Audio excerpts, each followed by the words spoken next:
Hello, to show you how I created it. This is what the graphics look like after you are done. You can see each one of my slides, they're numbered, and the information that is on them. If I want to add a slide, I click Add Slide, and I can do Add Content, Add Web Content, or Add Activity. When I do Add Content, you can do a slide, which is a regular PowerPoint slide or Google slide that we're all used to using. The Nearpod 3D is like the human skeleton that you saw in my slide. You click on 3D and you can choose from staff picks, and you can see here all the different options you have. You have Earth, great white shark, mosquito, plant cell structure. You can do amazing places and things. Also super cool, they have each one of the planets. As you move around, you can see a 3D view of the planets. You can do ancient times, which is great for history class. You can look at temples, colosseums, different dinosaurs, the environment. So again, you're looking at things like sharks. They have dogs, whales, so that would be great for science or reading. They have solar panels and oil refineries as well, which are super cool, and wind turbines. The human body, which is great for upper grades when you get into biology. And then microscopic. That's where your animal cell structure comes in. They have the DNA structure, lipid, plant cell structure again, nucleus, RNA. So many different awesome things that the students can look at 3D wise and move around with them. And then you can preview each one of them. So let's say that I wanted to do the DNA structure. I would click preview. And then it comes up for you.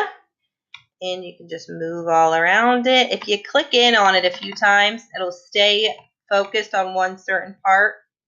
Like when you do the body, if I would click in on just the face, it would then zoom in and only allow me to work with the face. So there's that. So we can exit out of the 3D. For the next content is the sway, which I think was super awesome. You have your staff picks again. So those are most likely used. You have animals, if you're learning about animals in either reading or science or across any of your domains. Countries and continents, you can click on any of those. Again, that'd be awesome for English language arts or for social studies. Good for landmarks as well. Historical events. Seasons and extreme weather. So that one's great for science as well, or for reading again, if you're reading something that has to do with any of these. And then My Sway. So you could also create your own, which are super easy to do. You just need to sign in, and then you would follow the prompts like you would when you were creating a PowerPoint. You just click Create a New Sway. And again, you can go ahead and preview those. So let's say I wanted to learn about Barack Obama. I would click him, click Preview. Your sway then loads. And then each one you would just click to make it more interactive. So we have the background. He's president number 44. He's born in Hawaii. He was president from 2009 to 2017. So your students would click through each one of these. Again, this can be self-paced for your students to learn or for teacher-directed as well. So you could actually go through this with the students. And then when you get towards the bottom, they have activities on most of them. Yep, class activities. So your think, pair, share. And then what surprised you about what you learned. So they would think and then share with the person next to them. And other ones, sometimes they have quizzes and things on them as well. So I think those are super great. Those are so beneficial. And then we have our field trip. This one looks a little different. There's not really a staff pick over here, and you could also search places like Egypt, underwater, Mars. So let's see what comes up when I do space. There we go. We have the NASA Space Shuttle.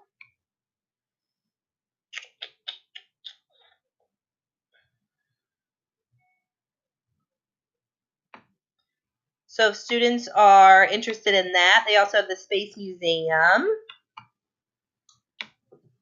And we could do, let's see what comes up when I type in Earth. Oops.